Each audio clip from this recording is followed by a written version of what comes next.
തുടക്കത്തിൽ പാറശാല SI ആയിരുന്ന ശ്രീ സജി അദ്ദേഹമാണ് നമുക്കൊപ്പം ചേരുന്നത്. ഈ ഒരു പരാതി വരുന്നു. ആദ്യം ഒരു പരാതി ഈ ഘട്ടത്തിൽ ഉയർന്നു വന്നത് വേണ്ട വിധം ആദ്യം പരാതി പരിഗണിച്ചില്ല എന്നാണ്. പക്ഷേ ഈ കേസിന്റെ ഒരു ഗൗരവം മനസ്സിലാകുന്നു. പോലീസിന്റെ ഭാഗത്തു നിന്ന് ശക്തമായ നടപടി ഉണ്ടാകുന്നു. ഏറ്റവും ഒടുവിൽ തൂക്കുകയർ കിട്ടുകയാണ് ഈ പ്രതിക്ക്. അങ്ങ് ഈ കേസിന്റെ നാൾവഴിയുടെ കാര്യങ്ങൾ എങ്ങനെയാണ് ഓർത്തെടുക്കുന്നത്? ഷാരോൺ മരണപ്പെട്ട ദിവസം തന്നെ എഫ്ഐആർ രജിസ്റ്റർ ചെയ്തിട്ട് അന്വേഷണത്തിന്റെ ആദ്യ ഘട്ടത്തിൽ തന്നെ ഗ്രീഷ്മയുടെ മൊഴികൾ രേഖപ്പെടുത്തിയപ്പോൾ തന്നെ കോൺട്രഡിക്ഷൻസ് വൈരുദ്ധ്യങ്ങൾ ഉണ്ടായിരുന്നു. അതിൽ നിന്ന് നമുക്ക് മനസ്സിലായിരുന്നു ഇത് ഗ്രീഷ്മ പ്ലാൻ അടിച്ചത് മർഡർ എന്ന് ആദ്യം മനസ്സിലായിരുന്നു. പക്ഷെ ആദ്യമേ തന്നെ ഇത് നമുക്കുണ്ടായിരുന്ന ഈ കാര്യങ്ങൾ പുറത്ത് വിട്ടുകഴിഞ്ഞാൽ അത് കേസിന്റെ അന്വേഷണമായിട്ട് സാധനമായി ബാധിക്കുമെന്ന് ഏറ്റവും ബോധ്യമായിരിക്കും പരാതിക്ക് ഇടനൽകുന്നത്. കാരണം അത് നമ്മുടെ ഒരു ജാഗ്രതയും കേസിന്റെ സ്വഭാവവും ഒക്കെ കാത്തു സൂക്ഷിക്കേണ്ടി വരും. തീർച്ചയായിട്ടും ആദ്യത്തെ ഒരു 3-4 ദിവസം എന്ന് പറയുന്നത് അത് നമുക്ക് വളരെ കോൺഫിഡൻഷ്യലായിട്ട് അത് ബാക്കിയുള്ള സാഹചര്യം എവിഡൻസ് കളക്ട് ചെയ്യുന്നതിനായിട്ട് ആവശ്യമുണ്ടായിരുന്നു. പിന്നെ അതിന്റെ ബേസിൽ ഉള്ള ആരൊക്കെയാണോ സ്റ്റേറ്റ്മെന്റുകളിലുള്ള കോൺട്രഡിക്ഷൻസ് ഒത്തിരി പേരെ കണ്ടു ചോദിച്ചു. അവരുടെ ഒരു കസിൻ സിസ്റ്ററെ കണ്ടു ചോദിച്ചു.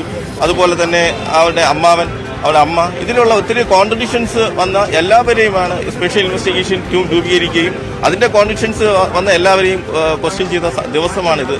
ആ ടൈം തന്നെയാണ് അത് ബ്രേക്ക് ചെയ്തത്. അതിനുശേഷം സ്പെഷ്യൽ ഇൻവെസ്റ്റിഗേഷൻ ടീം കോൺസ്റ്റിറ്റ്യൂട്ട് ചെയ്തു. ഓരോ എന്തൊക്കെ അന്വേഷണങ്ങൾ, സാഹചര്യ തെളിവുകൾ, അതുപോലെ തന്നെ digital evidence, cyber evidence, medical evidence, ഇതെല്ലാം ഓരോരുത്തരെയും കൃത്യമായിട്ട് ജില്ലാ പോലീസ് മേധാവിയായിരുന്ന ശില്പ മാഡം ഓരോരുത്തരെയായിട്ട് എൻഡോസ് ചെയ്തു. അതിൽ ഓരോരുത്തരും ഡെഡിക്കേറ്റഡ് ആയിട്ട്, അതായത് ടോട്ടൽ ഇൻവോൾവ്മെന്റോടുകൂടി എടുത്ത എഫർട്ട്. ഡിജിറ്റൽ എവിഡൻസ് എല്ലാം നമുക്ക് കോടതിയിൽ പ്രസന്റ് ചെയ്യാൻ പറ്റി. മെഡിക്കൽ എവിഡൻസ് എല്ലാം കോടതിയിൽ പ്രസന്റ് ചെയ്യാൻ പറ്റി.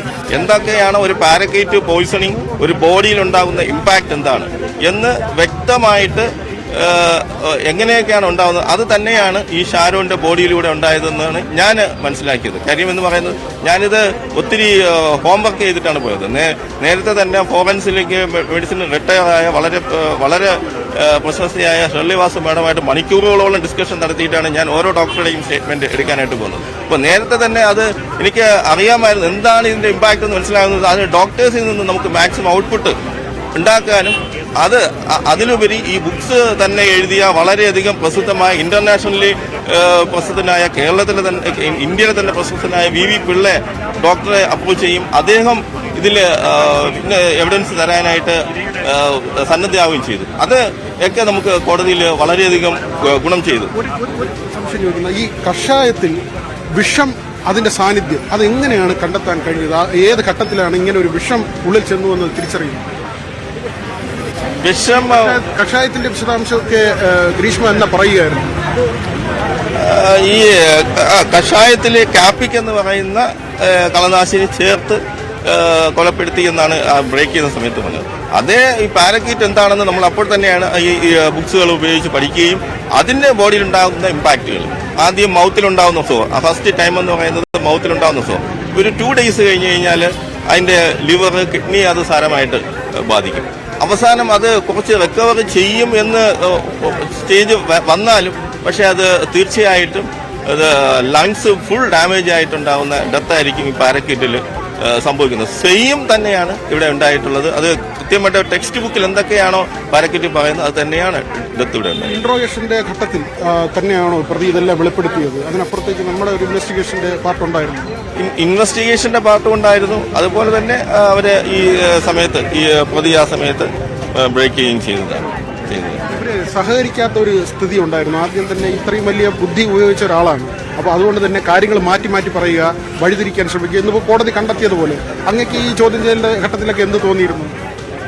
വളരെ സമർത്ഥമായിട്ട്, വളരെ പ്രീ പ്ലാൻഡ് ആയിട്ട് ചെയ്ത ഒരു മർഡർ. അതേപോലെ തന്നെ വളരെ പ്ലാൻഡ് ആയിട്ട് തന്നെ അത് ഹൈഡ് ചെയ്യാനായിട്ട് ശ്രമിച്ചു. വളരെ പ്ലാൻഡ് ആയിട്ട് തന്നെ പോലീസ് അതിനെ സമീപിച്ചു. വളരെ ടാക്ട്ഫുള്ളായിട്ട് തന്നെ ശ്രമിച്ചു. കുറ്റം ചെയ്ത ഒരു വ്യക്തിയെ എങ്ങനെ ഓരോരുത്തരുടെ സൈക്കോളജിക്കൽ അപ്രോച്ച് ഉണ്ട് ഓരോരുത്തരെയും ഹാൻഡിൽ ചെയ്യുന്നത്. അത് എങ്ങനെ ഹാൻഡിൽ ചെയ്യണമെന്ന് ഞങ്ങൾ പഠിച്ച് മനസ്സിലാക്കിയാണ് ഓരോ അപ്രോച്ച് ചെയ്തത്. അതുപോലെ തന്നെ വളരെയധികം ഡിജിറ്റൽ എവിഡൻസും മറ്റുമൊക്കെ ആയിട്ട് നമ്മൾ കോടതിയിൽ പ്രസന്റ് ചെയ്തു. അത് ഓരോന്നും കേരള പോലീസിനെ അഭിനന്ദിച്ചുകൊണ്ട് തന്നെ ജഡ്ജ്മെന്റിലുണ്ട്.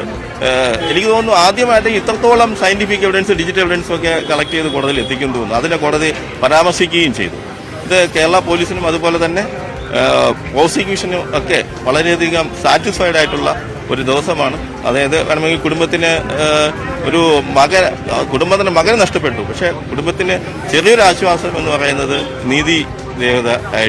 നീതിയായിട്ട് ലഭിച്ചു എന്നത് വളരെ സന്തോഷമാണ്. അങ്ങയുടെ സ്ഥാനം SI എന്ന സ്ഥാനത്ത് നിന്ന് ഇപ്പോൾ CA ആയി മാറിയിട്ടുണ്ട് അല്ലേ? SHO ആയി മാറിയിട്ടുണ്ട്. വീണ്ടും അവിടെ തന്നെ എത്താനായിട്ട് പാറശാല തന്നെ വീണ്ടും വരാനായിട്ട് സാധിക്കും.